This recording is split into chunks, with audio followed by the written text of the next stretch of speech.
Pour Jacques Attali, ça y est, l'Europe est vraiment devenue une passoire, les frontières internes, externes ont été détruites, l'idéologie ultra-libérale de la concurrence a empêché l'Europe de protéger ses industries et tout un tas de choses comme ça. Vous l'avez peut-être vu passer il y a quelques jours, mais Jacques Attali est intervenu sur un plateau, celui de C'est ce soir, sur la question centrale, je crois, de Lampedusa, et donc du contrôle des frontières et on va dire de l'immigration. C'était un peu la question centrale de cette émission.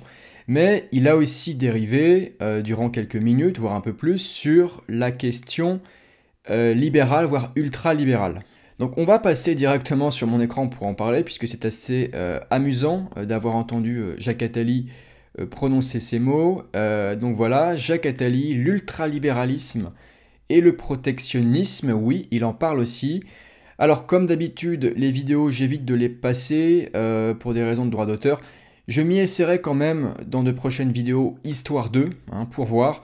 Bon, en attendant, c'est pas forcément très intéressant et j'ai tout résumé ici. Alors déjà, ce qui est amusant, je l'ai marqué au début, mais il y a un peu ce côté girouette. Attali a soufflé le chaud et le froid pendant des dizaines d'années à l'oreille des présidents, avec des positions bien différentes, n'est-ce pas ? Bon, on va passer sur ça, c'est pas forcément ce qui va m'intéresser. C'est plutôt l'épouvantail classique de l'ultralibéralisme et du protectionnisme ensuite, pour appuyer son propos. Quand on parle de néo ou d'ultralibéralisme, il y a toujours un mauvais cadre, un retournement des principes, une mauvaise définition qui est posée, et on peut être sûr qu'on est dans l'anticoncept. Donc le Marx est un retournement des principes, là où la réalité sociale et économique révèle l'exact inverse. Si l'Europe était réellement ultralibérale, le droit de propriété serait au cœur du fonctionnement de nos régimes. Est-ce le cas? Bien sûr que non. Le droit de propriété, dans son essence même, suppose le droit d'exclure ou d'inclure quiconque de son territoire. Autrement dit, si l'Europe était vraiment ultralibérale, elle disposerait des mécanismes nécessaires pour protéger ses frontières. Elle ne serait pas, comme il le dit, une passoire. Si nos frontières semblent devenues très poreuses, c'est au contraire parce que nous n'avons pas la liberté de décider.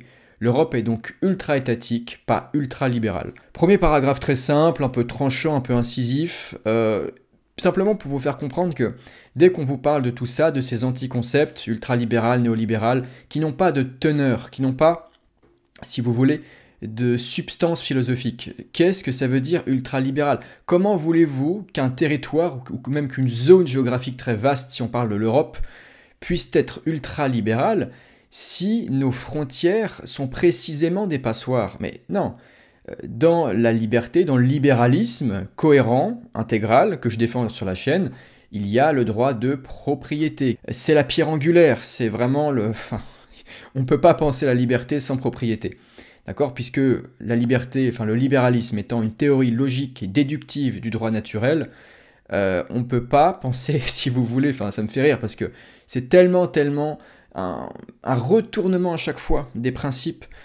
On ne peut pas penser la liberté sans penser la propriété. Si l'Europe est une passoire, c'est précisément parce que la propriété n'est pas respectée.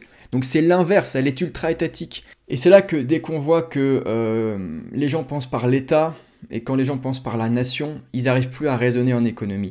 Toutes ces considérations sont des abstractions. Ça n'a pas de teneur, ça n'existe pas. Ce sont des narrations, ce sont des fictions. Et c'est à partir de tout un ensemble de fictions, donc de choses qu'on se raconte, qu'on va ensuite créer des faux concepts, des anticoncepts, et qu'on va ensuite déployer autour d'eux toute une nouvelle narration, toute une argumentation absolument falsifiée au niveau économique, pour nous faire croire que la liberté serait destructrice.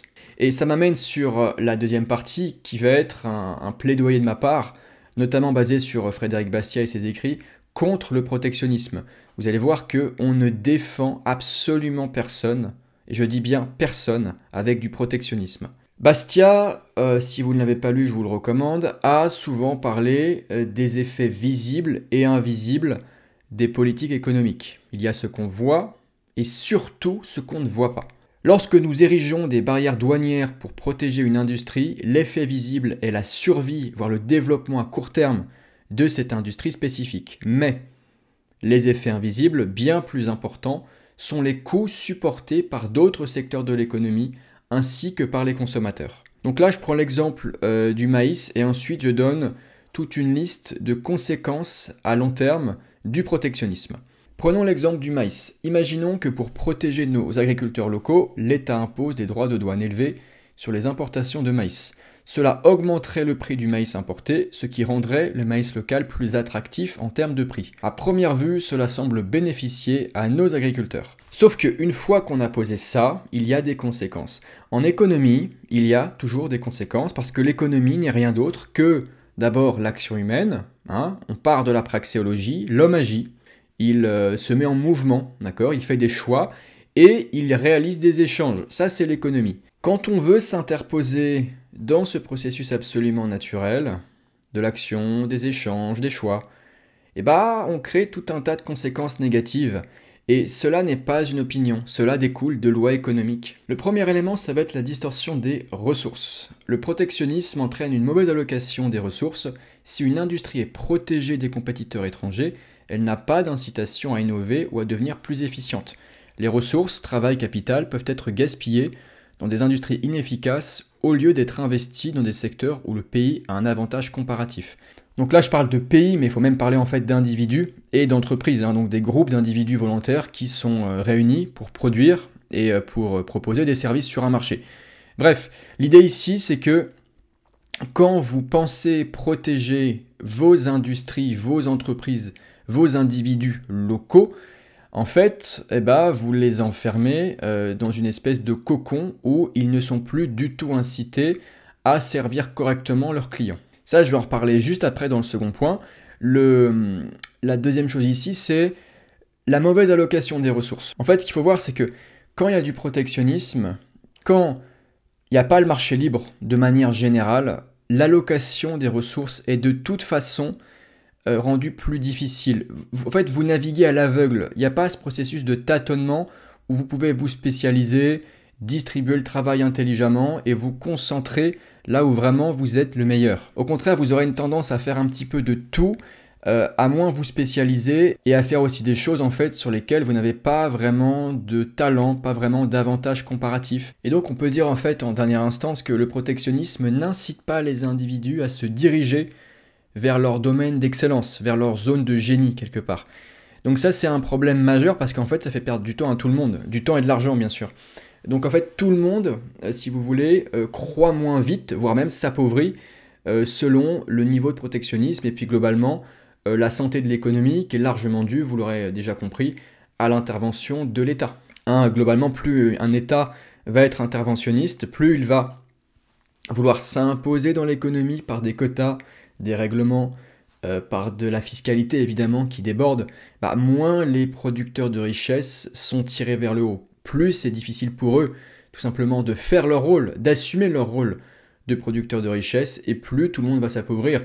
Et on va parler juste après aussi des consommateurs. Vous allez voir pourquoi est-ce que je dis ça. Deuxième élément, effet délétère sur l'innovation. Avec moins de concurrence extérieure, les producteurs locaux ont moins d'incitation à innover, ce qui entravera les progrès du secteur et pénalisera le consommateur final. Sans la pression naturelle et légitime des concurrents étrangers, l'innovation stagne et c'est toute la population qui subit. Là en fait ce qu'il faut comprendre c'est que la compétition agit comme un processus incitatif.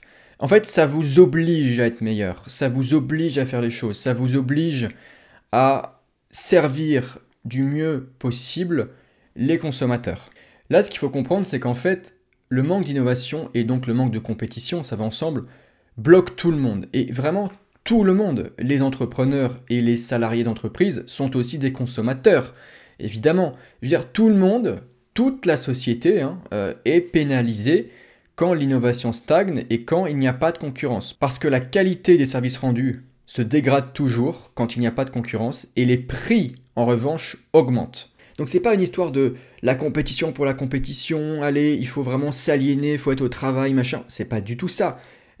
D'ailleurs, il n'y a aucun rapport avec, entre le travail, entre guillemets, et la valeur créée. Il n'y a pas de valeur travail. Le travail est un vecteur de valeur, on pourra en reparler si vous voulez.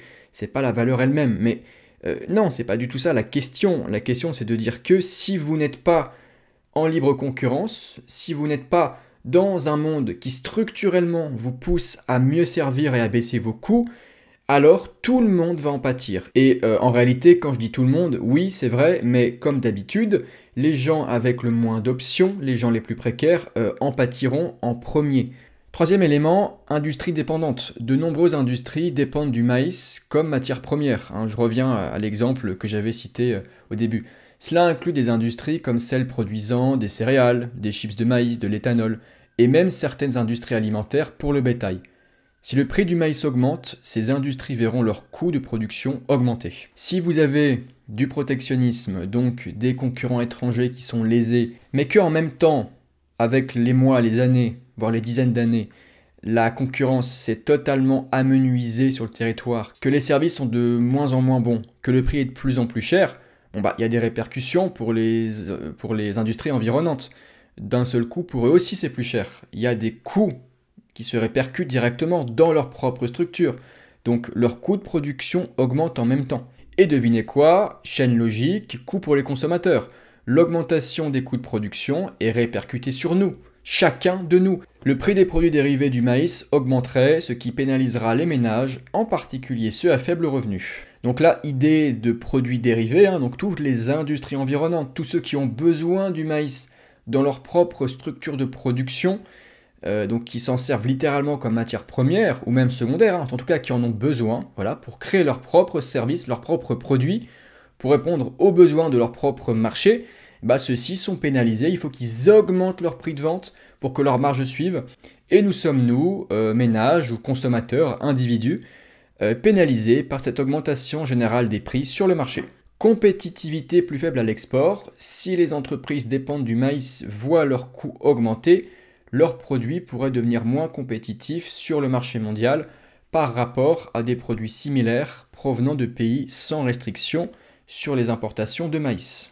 Donc là, c'est un peu l'idée de la balle dans le pied. Moi, j'ai été pénalisé par la politique protectionniste de mon pays. Mes coûts sont plus élevés, je vais être pénalisé à l'étranger, quoi, par rapport à d'autres individus, d'autres entreprises qui, elles, n'ont pas eu ces restrictions sur les importations. Là, c'est de maïs, mais ça peut être de n'importe quoi. Donc, mon propre gouvernement m'a tiré une balle dans le pied et je suis lésé par rapport au marché mondial, si en tout cas j'avais une ambition de marché mondial. Hein, puisque les pays, on va dire à l'étranger, n'ont pas mis en place ces mêmes restrictions, alors le marché localement s'est développé beaucoup mieux et donc les services sont de meilleure qualité, les coûts sont moins élevés et forcément moi pour séduire la clientèle locale c'est beaucoup plus difficile. Ensuite, répercussions sur les relations commerciales, les pays exportateurs de maïs pourraient réagir en imposant leurs propres droits de douane sur d'autres produits que notre pays exporte vers eux. Donc là tout simplement c'est un peu l'idée d'une guerre quoi.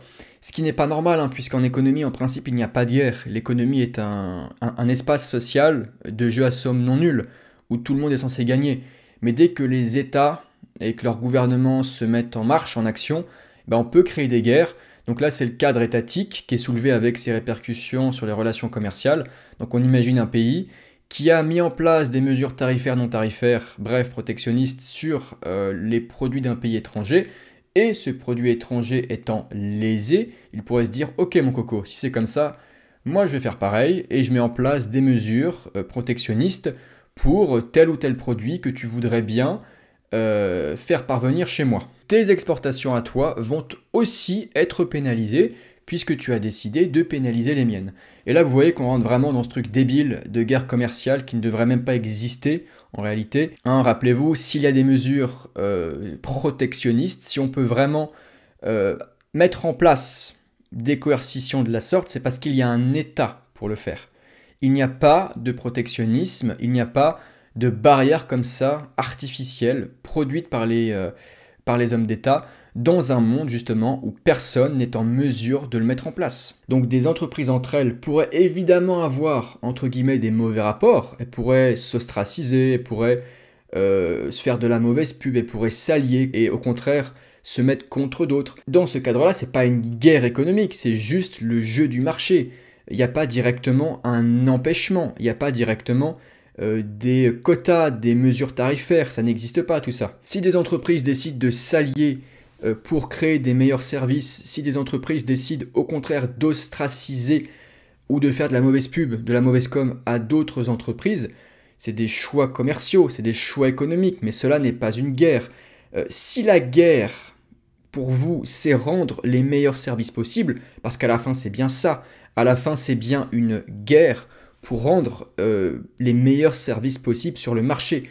Donc peut-on vraiment parler de guerre quand des entreprises ou des individus veulent rendre, si vous voulez, les meilleurs services possibles pour l'ensemble des consommateurs? Moi, si vous voulez, un monde où les entreprises se battent économiquement pour nous, pour améliorer notre situation sociale, je dis oui, quoi. En revanche, tout ce qui relève des répercussions sur les relations commerciales, donc sur un plan plus étatique, géopolitique, oui, tout ça devient une guerre parce que c'est produit créé par les États qui se bloquent les uns les autres.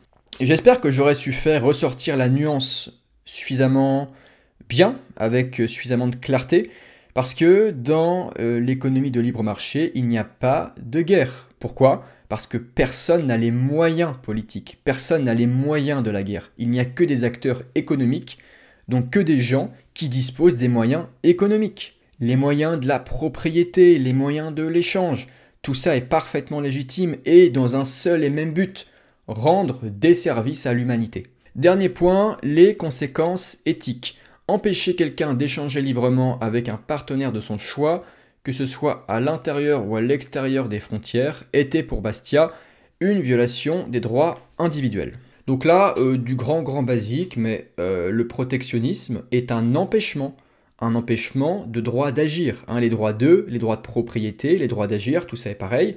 Vous n'avez pas à décider arbitrairement pour les gens ce qu'ils peuvent faire avec ce qu'ils ont, ce qu'ils peuvent faire avec leur propriété, ce qu'ils peuvent échanger ou non. Tout cela n'a absolument aucune justification, c'est un viol de propriété. Et ici on parle de conséquences éthiques parce que la propriété est une éthique première, une éthique minimale, non-agression, ça commence par là, et puis échange volontaire, ça commence par là la propriété.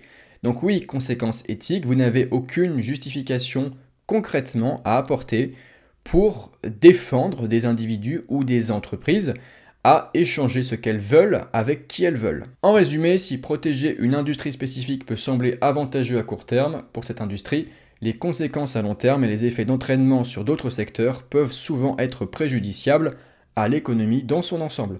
Donc là, je finis avec une touche, on va dire, panoramique ou systémique. Je précise que l'économie ne peut jamais se penser comme ça, localement, sur un point, sans penser qu'il n'y aurait pas de conséquences sur l'ensemble des secteurs, sur l'ensemble des entreprises, sur l'ensemble des individus. Il y a toujours des répercussions à grande échelle et à long terme en économie. Voilà, on va s'arrêter là pour aujourd'hui. Juste avant de quitter, je vous encourage à rejoindre Academia Homines. 3 niveaux d'adhésion sont à votre disposition.